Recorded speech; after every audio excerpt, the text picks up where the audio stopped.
तुझी थोर देव तू सदा बर जगण्याचं मोल दे ग चरणी साकड बळ दे ग जिव्हाऱ्यात हेच माकड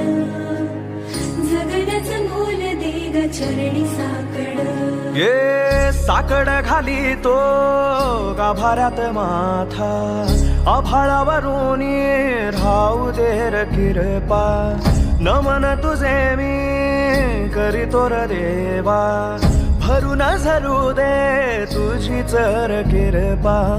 हिमतीचं बीज दे पोई तुझ्या दारची उभं राहू वादळी ना भीती कुणाची साथीला तू राहू मी वाट चालतो खडतर वागडी असो दूरची